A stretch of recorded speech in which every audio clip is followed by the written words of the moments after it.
쌍방울 대북송금 사건을 수사한 박상용 검사의 녹취를 공개한 민주당과 이화영 전 경기도부지사의 변호인 서미석 변호사는 검찰이 이재명 대통령을 주범으로 만들기 위해 이 전 부지사를 회유했다고 주장했습니다.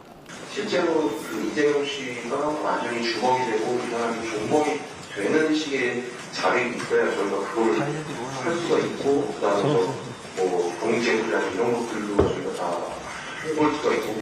하지만 박 검사는 라디오에 출연해 민주당이 공개한 녹취는 짜깁기 된 일부에 불과하다며 이 전 부지사 측이 자백에 대한 선처를 물어와 예시를 들어 응대한 것이라고 반박했습니다. 문맥이 모두 삭제돼 있고 문맥이 모두 왜곡될 수 있다는 점, 본인을 거의 뭐 종범에서 소위 말해서 빼달라 이런 식의 주장을 하고 있어서 저희가 그렇게 하려면 이러이러한 증거와 이러이러한 진술이 필요하다라는 것을 지금 얘기하고 있는 것이고.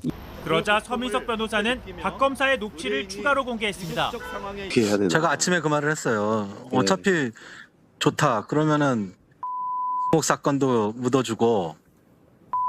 어떻게 묻어줘요? 아, 지금 갖고 있는 자체에 있는 거 그건 당연히 뭐 해줘. 박 검사가 법인카드 관련 위증 사건은 묻어주고 대북 송금 사건 형량에 대한 거래를 시도하는 듯한 내용도 담겼습니다. 그 간다 한들 당신이 제3자 뇌물로 가는 순간 당신은 그거 지금보다 더 죽는다라는 얘기를 했어요. 근데 그러니까 그런 상황에서 이제 또 검사님 말씀을 새로 듣는 거네요. 만약에 부인했을 경우에는 서 변호사님께서 이걸 다 무죄를 받아주실 수 있다고 하시냐? 그게 아니라 오히려 진짜 10년에서 시작하는 거 아닌가요? 그렇게 하면? 서 변호사는 검사 측 말을 듣지 않을 경우 형이 더 높은 혐의로 기소하겠다는 취지라고 덧붙였습니다. 박 검사는 줄곧 이 전 부지사 측에서 먼저 제안했고 피의자의 요청을 들어주고 설명하라고 한 건 회유가 아니라고 주장했는데요. 지금 종범이라고 주장하고 있는데 저희가 그것을 더 밝혀서 세게 처벌하면 안 되는 거 아니겠습니까? 종범에 해당하는 진실을 말하라 라는 부분은 그것은 회유라고 볼 수 없습니다. 하지만 서 변호사는 검찰 측이 먼저 회유하고 거래를 약속한 것으로 보이는 박상용 검사의 육성을 공개했습니다.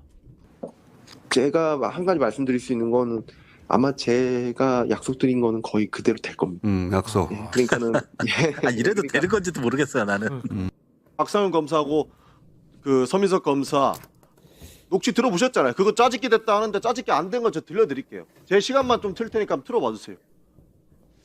소리를 잘 저 들리게 그래서 하세요. 부장님 예. 저희를 좀 도와주시면 좋겠는데요.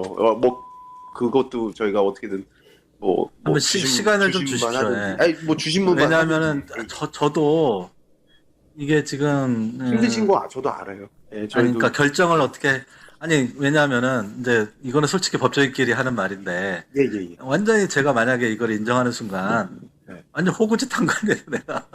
아이고 그건 그거 아니시죠. 아니 뭐 우리는 해달라고 하는 면에서 최대한 뭐 최고의 변호사를 선임한 거죠. 그래서 제가 검사님 말씀을 그대로 전달을 하고. 아닙니다. 제가 지금 해주십사 하는 거는 그래요. 진짜 그럼 어려운 변명하시게 부분인데 내일 할게요. 기다리세요. 저기 그 이부지사를 한 번만 봐주시면 안 되겠습니까? 아, 내일은 내가 안 되는데. 뭐 조금이라도요. 저희가 하루 종일 불러놓고 밤에도 있으니까요. 뭐 잠시라도 와서 그 뭐 얘기를 좀 들어주시면 안 되겠습니까? 지금 이부지사는 손민석 변호사님을 한 번만 좀 불러달라고 그렇게 얘기를 또 하는데. 오늘도 만났는데. 근데 오늘 만났는데 또 제 얘기를 들었잖아요. 새로운 얘기를 그러니까 나니까는 또 이걸 어떻게 해야 되나. 내가 이거 인정하면 죽는다 그랬는데 이거 어떻게 해야 되나. 제가 아침에 그 말을 했어요. 어차피 좋다. 그러면은 사건도 묻어주고. 어떻게 묻어줘요? 아, 지금 갖고 있는 자체에 있는 거 그건 당연히 뭐 해줘. 뭐 해줘. 네. 그렇게 간다 한들 당신이 제3자 뇌물로 가는 순간 당신은 그거 지금보다 더 죽는다라는 얘기를 했어요. 근데 그러니까 그런 상황에서 이제 또 검사님 말씀을 새로 듣는 거네요. 예, 제 얘기를 들었고 저는 이제 얘기가 그거였어요. 그러면 부인했을 경우에는 어떻게 더 좋은 방안이 뭐가 있냐? 만약에 부인했을 경우에는 서 변호사님께서 이걸 다 무죄를 받아주실 수 있다고 하시냐? 그게 아니라 오히려 진짜 10년에서 시작하는 거 아닌가요? 그렇게 하면?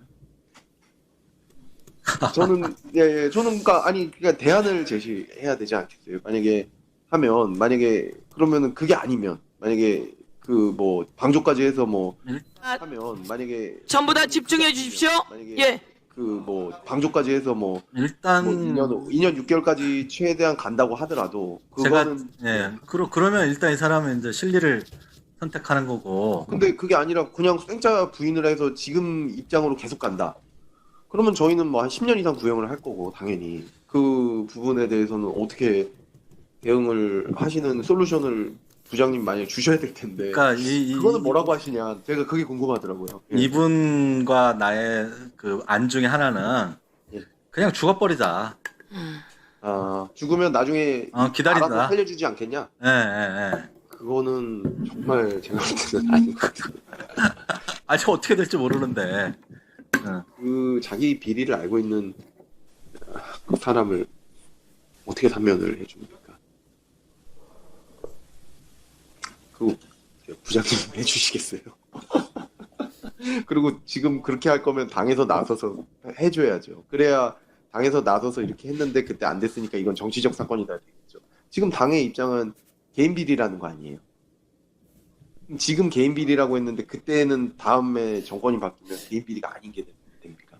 그러니까 이제 이재명에 대해서 배신을 안 하면 아니 그러면 그걸 약속을 거기 받으셔야죠. 그거 받아주셔야죠. 그걸 없이 어떻게 그냥 막연히 하겠지 하듯이 그렇게 할 수 있어요. 그거는 그러니까 뭐 그거는 제가 그냥 뭐 일반적인 관계에서 말씀을 드리는데 제가 만약에 변호인이라면 그러면 그 약조를 받아라. 그러고 나서 부의를 해라. 그래야지 그거를 어떻게 합니까? 지금 당의 입장 자체가 여기 개인 비리라는 건데. 그럼 당의 입장 자체라도 바꿔야 될 거 아닙니까? 적어도. 근데 그것도 아니고 이것도 아니고 그냥 이화영 혼자 한 건데 그거에 대해서 뭐 좀 추앙을 해주는 뭔가라도 있든지. 한명숙 같이 그렇게 돼도 사면이 안 되는 판에 이거를 이화영 씨는 이재명 씨랑 그렇게 잘 아는 사이도 아닌데 그게 된다는 게 글쎄요. 그거는 모르겠습니다. 그건 선택이시니까 저는 뭐 검사가 사건 결과를 예측해서 피고인에게 아니면 변호인에게 이렇게 할 거니까 협조하라는 식으로 제안하면 어떻게 됩니까?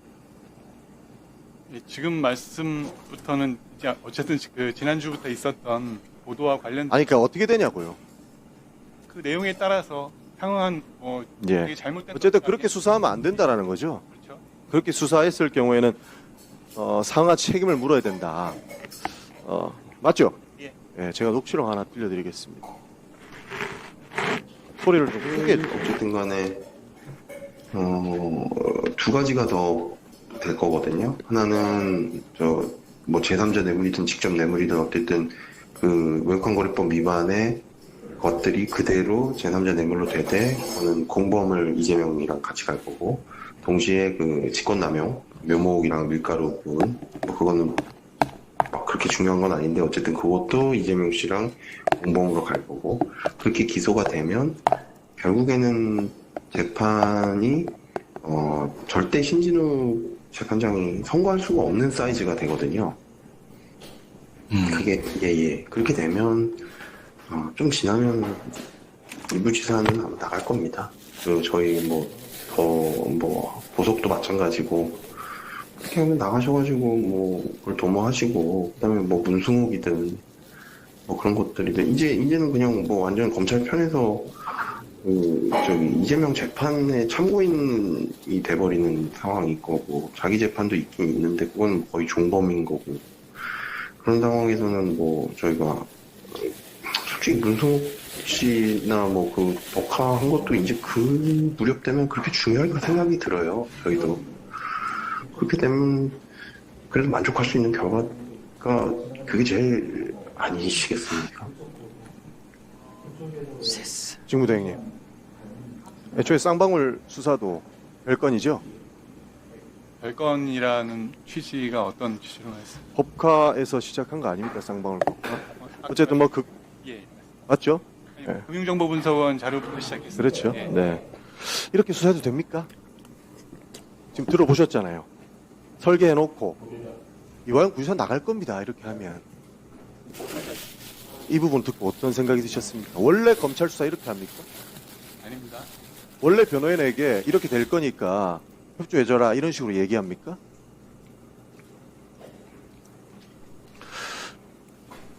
자신이 설계한 대로 따라와달라 이런 거 아니겠습니까? 뒤에 검사님들 많이 앉아 계신데 이렇게 수사하는 사람 없죠? 직무대행님, 대표로 말씀해 주십시오. 지금 말씀하신 것처럼 아까 말씀드렸습니다. 이미 이런 형태로 하는 것에 대해서 이렇게 저희들이 일하지 않는다는 것에 대해서 충격적이지 않습니까? 처음 보셨죠, 이런 거? 지금 이 내용은 처음 들었습니다. 저는 검찰이 그림 그려놓고 어떻게 짜맞추었는지 그 민낯을 지금 이 녹취를 통해서 확인했다고 보고 있습니다. 법원 행정처장님, 직무대행님, 예, 판사시죠? 예. 판사님, 지금 보시면 판사가 선고 못할 사이즈가 된다라고 이야기합니다.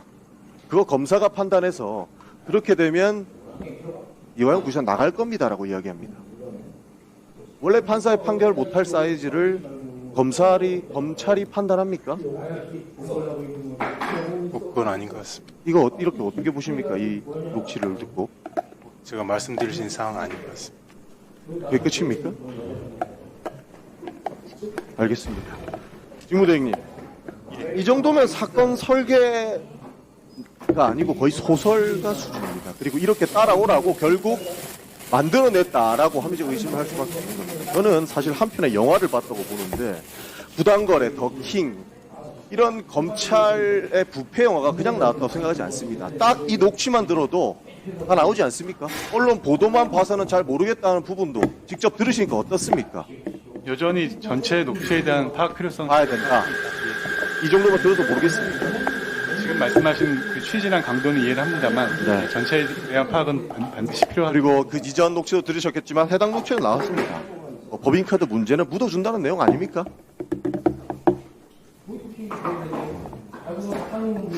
대답 한번 해보시죠. 그냥 녹취 내용들은 언론 보도 다 알겠습니다. 봤습니다. 예. 장관님, 이 부분에 대해서 어떻게 생각하는지 마지막 한마디만 해주십시오. 어쨌든 지금 녹취된 부분만 저희 들었을 때는 매우 부당하고 적절치 못한 그 수사 태도고 거기에 대해서는 합당한 조치가 있어야 된다고 생각합니다.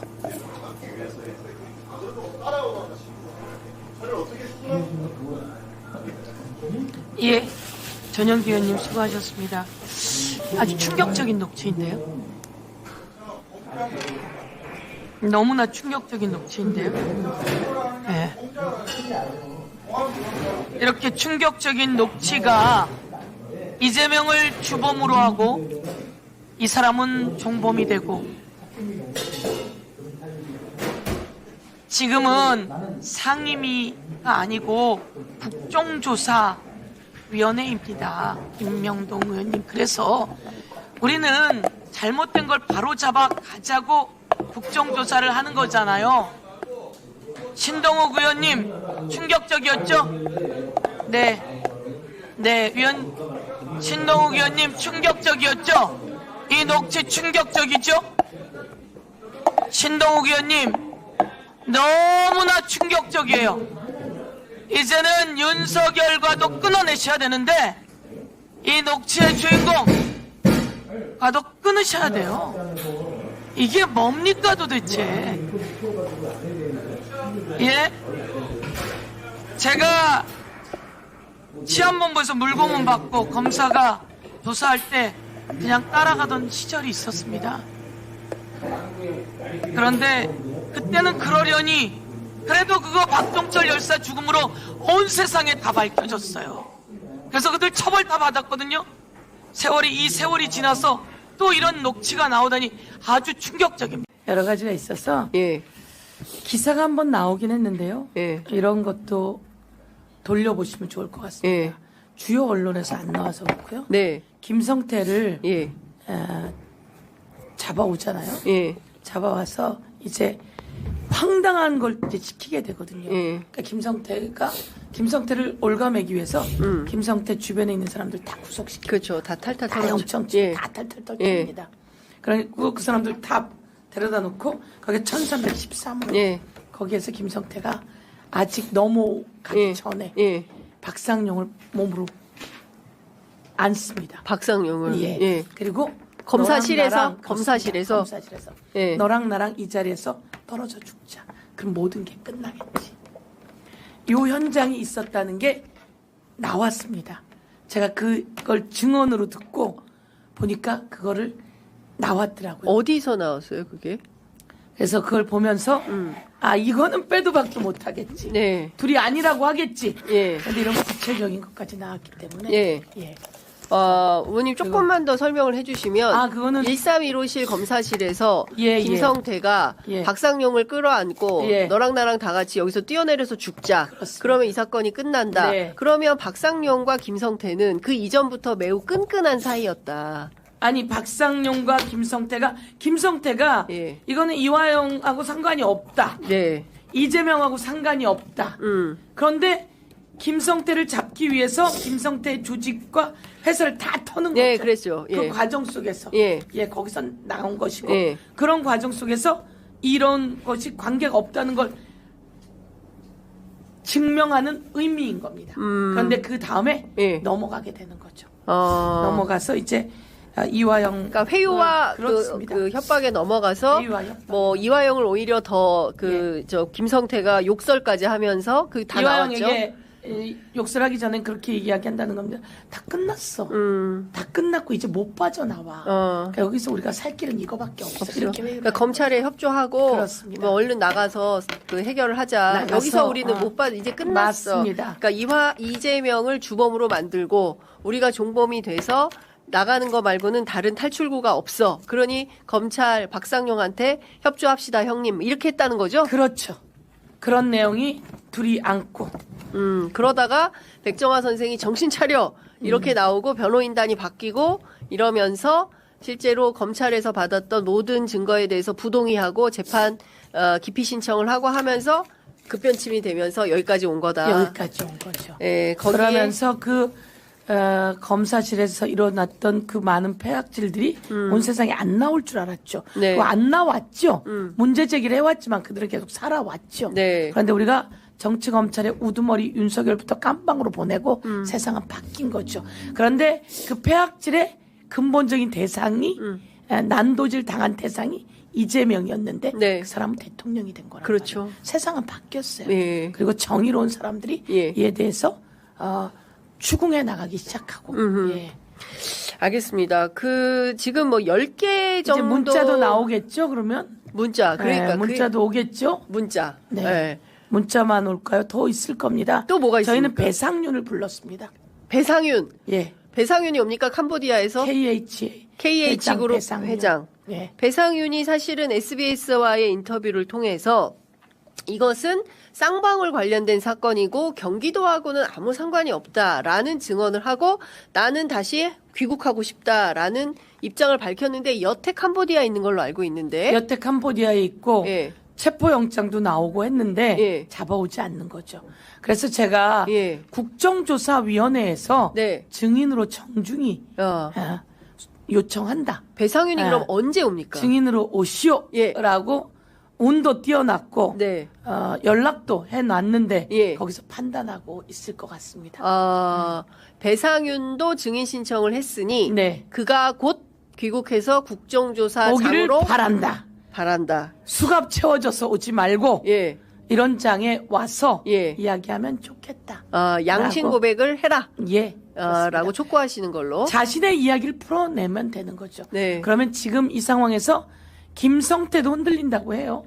제가 들은 이야기로는 네. 그러니 김성태도 지금 이제 세상은 바뀌었습니다. 더 이상 윤석열은 나오지 않습니다. 예. 더 이상 수사는 박상용은 존재하지 않습니다. 예. 더 이상 검사는 수사하지 않습니다. 네. 지금이 고백할 기회이고 지금이 양심껏 고백하고 잠을 편안히 잘 수 있는 기회이다. 그게 이 국정조사장이다. 네. 그래서 제가 넣어놨고요. 안 되면 질의응답 형식으로 뛸 수도 있고요. 예, 여러 가지 방식이 있습니다. 이렇게 되면 묻고 싶은 게 있으면 말씀하십시오. 예. 문자도 있고 음성 파일도 최소 10개라고 들었습니다. 네, 서민석 네. 변호사하고 네. 나눈 메시지가. 그럼 그 밖에 김성동 감찰부장 예. 검사가 변호사랑 이렇게 전화를 해도 돼요? 이렇게 네. 전화 육성 나왔는데 가만둡니까? 그러면 김성동은 아무리 임기가 보장되어 있다 하더라도 임기 보장을 할 수 없게 되는 거죠. 알겠습니다. 네. 자, 그 국정조사가 어떻게 진행이 될지 네. 벌써부터 관심 기대가- 가져 주십시오. 알겠습니다. 관심 가지시고요. 예. 예, 저희 오늘도 아침 8시부터 모여서 공부했습니다. 네. 쫙 정리하고 세미나 합니다. 정리하고 세미나 하고 그리고 또 준비하고. 예. 예. 추가로 폭로될 내용이 여전히 많지요. 많다. 예, 그럼요. 추가로 추가로 폭로될 내용이 많고요. 장윤선 앵커께서는 많이 팔로잉을 하셨지만 대한민국 국민은 모르는 내용이 너무 많습니다. 그리고 나와서 박상용과 그 박상용을 옹호하는 주진우 등의 국민의힘이 방어막을 쳐서 현혹시켰을 수 있습니다. 그런데 지금도 그렇게 될 겁니다. 그렇지만 또 온 세상에 드러납니다. 국민 여러분 잘 봐주시고요. 저렇게 무서운 일이 영화가 아니라 현실에 있구나. 그래서 계속되어 왔구나. 그러니까요. 세조가 단종을 치기 위해서 어떤 작업들을 치밀하게 합니까? 그 치밀하게 했던 작업처럼 여기도 그런 작업들을 계속 해왔다. 더 무섭게 해왔다. 그러니까요. 예. 정말 끔찍한 일들이 진짜 대한민국이 민주화가 다 되고 절차적, 제도적 민주주의는 완벽해서 누구도 흔들 수 없을 거라고 생각했는데 그것이 전혀 아니고 오히려 검찰이 칼자루를 쥐고 자신들이 원하는 방향으로 국정 운영을 하려고 정적을 죽이기 위해서 이렇게까지 끔찍한 일을 벌였다는 것이 다 드러나고 있다. 이런 생각이 좀 듭니다. 제가 마지막으로 한 네. 말씀 드리면 아까 말한 땡땡땡 내가 영장 맡고 있고 땡땡땡 내가 영장 맡고 있고 땡땡땡 월 1,000만 원. 네. 한 달에 2,000만 원, 3,000만 원 네. 임대료. 내가 그거 맡고 있어요라고 나오거든요. 네. 그 내용을 제가 살펴봤어요. 그건 사실일 거라고 생각했어요. 근데 그게 사실이 아니었어요.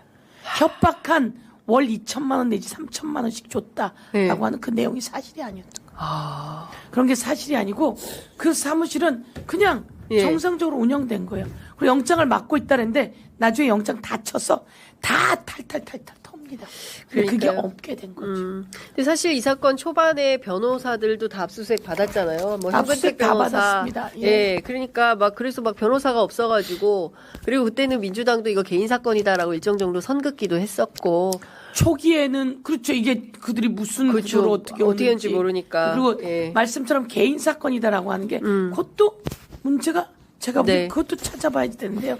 그것도 그렇게 엮어버린 거죠. 알겠습니다. 박상현 검사의 회유, 그러니까 조작 수사의 정황 녹취를 다 듣고 보셨을 것 같은데요. 이 사태의 본질 일단 어떻게 파악하고 계십니까? 통상 정상적인 수사라면은 검사가 적법한 절차에서 증거를 모집하죠. 수집해. 그래서 증거상 기소할 수 없으면 기소할 수 있으면 기소하고 기소보다 무혐의 처분하면 끝나는 겁니다.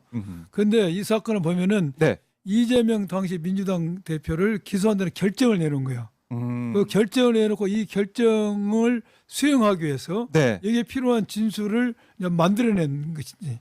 만들어낸다. 만들어내면서 이화영이를 여러 가지 조건으로 회유 협박을 합니다.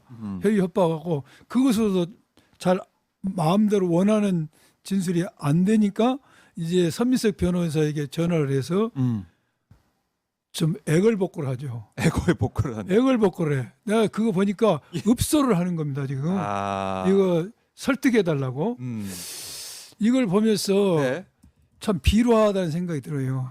검사가 추락하는 것은 날개가 없다더니 이 검찰권이 추락하다 보니까 참으로 이 정도까지 왔구나. 참으로 제가 볼 때 이런 사람들 때문에 대한민국 검찰이 역사의 뒤안길로 사라지는 계기가 됐구나. 많은 묵묵히 말없이 일하는 검사들에게 정말 실망스러운 사건이다 생각이 들고 아마 나는 박상용 검사가 보통의 사건도 이렇게 변호사한테 전화해서 원하는 진술해주면은 공익제보해준다, 형량 깎아준다, 추가 수사 안 한다, 영장 청구 안 한다. 이런 식으로 수사를 하고 있는지 난 이것도 궁금해요. 근데 다른 사건은 이렇게 안 했을 거예요. 왜 검사라면은 이런 수사 방식이 적절치 않다고 누구나 직감적으로 아는 것이고 네.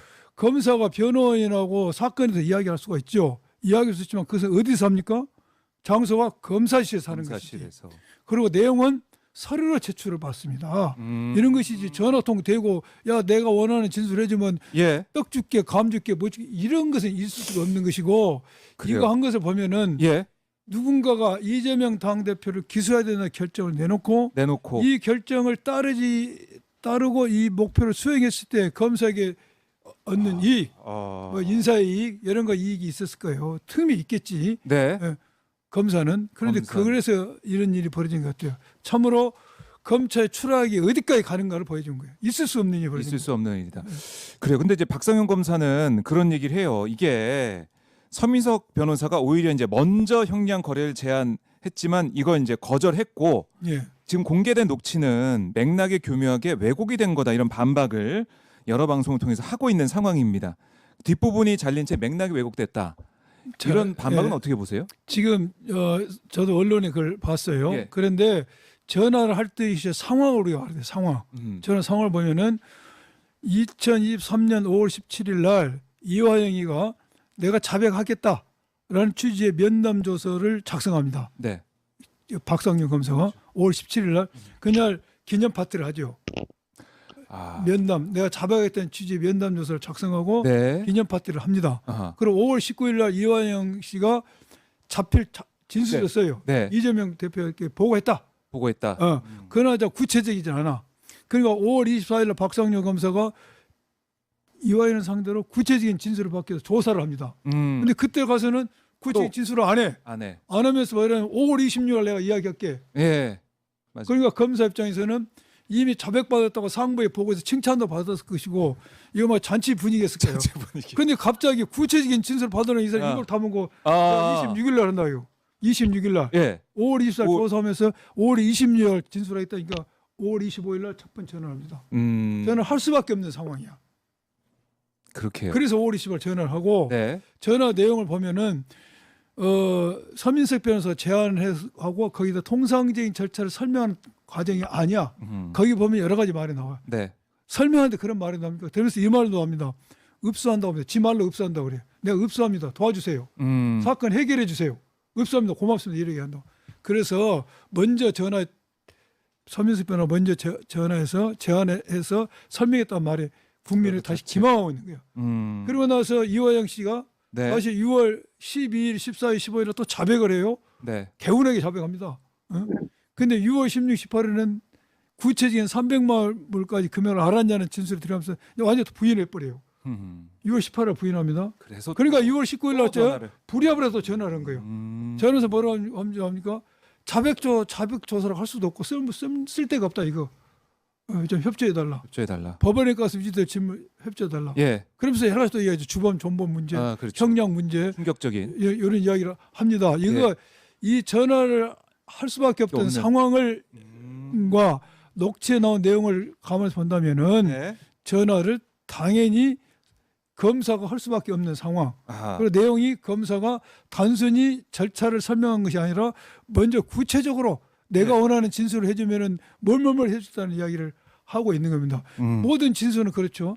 장시간의 녹음을 다 할 수는 없는 겁니다. 네. 그래서 필요한 부분을 당연히 이야기할 수 있는 것이고 그리고 전체적인 맥락을 보더라도 이것은 누가 들어도 변호사가 아니고 검사가 먼저 제안하고 했다는 것밖에 해석할 수밖에 없는 상황이에요. 이게 녹취가 다 다시 사귀고 있는 거야. 그러니까 이게 참 이해가 안 되는 게 박상현 검사가 계속 적극적으로 지금 뭐 반박을 하고 있지만 양분남 의원께서 지적하신 것처럼 국민들이 볼 때 그 녹취를 다 들었고 들었는데 그리고 전후 사정을 윤석열 정부가 바이든 날리면 하는 꼴이 되는 거예요. 바이든 날리면 아니 국민이 다 듣고 있는데 국민을 무시합니까? 들어보셨어요?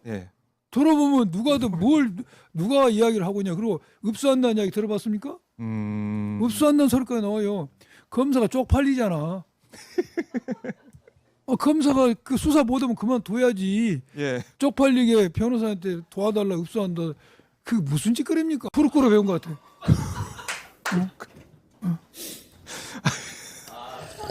예. 지금 양분함님도 이제 화가 나셔가지고 그렇죠. 이런 모습 본다는 것 자체가 말이 안 되는 것이죠. 창피해요. 창피하고 네. 너무나 비루해 검사가. 무엇을 위해서 왜 이런 비루한 짓을 했냐 이게 검사가.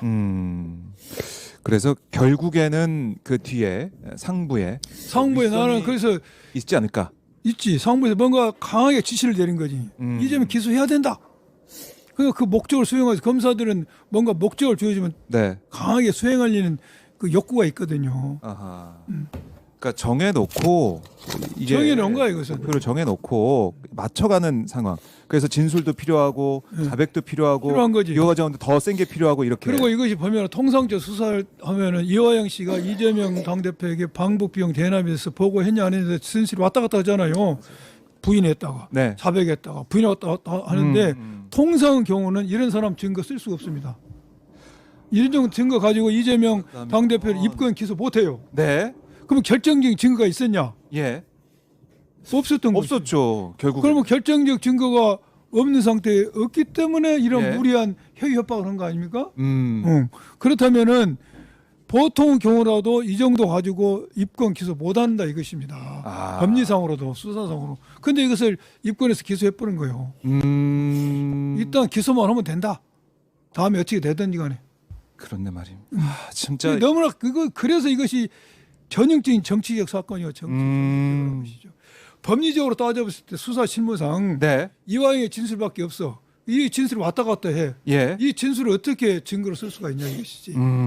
결정적인 증거 없다면은 그럼 결정적인 증거였다면은 이화영의 진술을 얻기 위해서 이렇게 애걸복걸 안 했겠지. 그렇네요. 야, 그래서 정치적 기소가 정치적 사건이라는 것이지. 제가 뭐 여러 이제 분석가 또 뭐 이 해석을 다 들어봤지만 오늘 양분함 의원님이 정말 명쾌하게 딱 정리해 주시네요. 행복해하시는 양분함. 진짜 딱 들어보니까 한마디 말해서 닥쳤던 개신세가 된 거예요. 이 박상용 검사 이화영을 막 쫓았어. 이화영이가 다 자백도 하고 그랬는데 집으로 올라간 거야. 부인하면서. 내려라도 안 내려와. 서민석 변호사한테 좀 내려오게 해달라고 좀 부탁한 거예요. 애걸복걸하고 막 흡수하고 막 내려오게 좀 해달라고. 내려오게 해주세요. 내려오게 해달라고. 이 형국이에요. 한마디로 쉽게 말해서. 닥치던 게. 왜 이런 짓을 했겠냐. 위에서 이재명이 조금 기소해. 결정을 낸 거예요.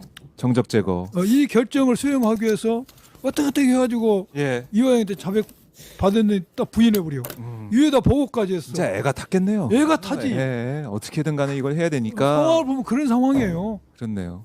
자, 녹취 들어보시면 다 아실 겁니다. 이 상황을 설명을 듣고 다 녹취를 또 떠올려 보시면 맞아. 그래서 이렇게 정말 절박하게 전화를 할 전화했구나. 수밖에 없는 상황이야. 야, 이걸로 다 정리가 됐습니다. 이해가 되면 됩니까? 너무 재밌고요. 이해가 쏙쏙 되고요. 시청자분들도 너무 제 이야기 잘 들어보면은 조합이 딱 될 겁니다. 왜 이날 하필이면 왜 이날 전화를 해야 되는 거지? 딱 이벤트가 있는 거야. 5월 25일은 5월 24일 조사했더니 이 5월 26일 답변한다니까 급하죠. 그다음에 6월 19일 날은 6월 16일 18일 부인해버려. 그러니까 6월 19일 또 전화하지. 그래요. 이제 국조특위를 통해서 이거 하나하나 또 지적하고 드러내실 텐데 오늘 또 기관 보고가 있죠? 기관 보고가 어제는 기관 보고가 있고 오후에는 저기 증인들, 주관 증인들 박서영 검사도 나옵니다. 오늘 나오죠? 의원님이 또 송곳 같은 질의를 하실 텐데 박서영 검사는 뭐 똑같은 뭐 주장할 것 같아요. 제가 봤을 때는 박서영은 똑같이 주장하겠죠. 첫째는 진지한 의사에서 자백한 것이다. 그리고 또 하나는 그 자백하면은 뭐 해주려고 하냐고 변호사가 제안하고래. 나 그거 설명해줬다. 설명했다. 그 이야기 하겠죠. 형량 설명해주고 막 했다. 설명해. 친절 검사니까. 친절 검사. 그 이야기 하겠죠. 그러나 이건 바이든 날리면의 재입행이라는 것이지. 그 녹취록을 읽어보면 누가 보더라도 이것은 원하는 진술을 해주면 뭘 해주겠다고 회유하고 있다는 걸 느껴지잖아요. 그 국조특위 통해서 우리가 현장에서 확인할 수가 있습니다.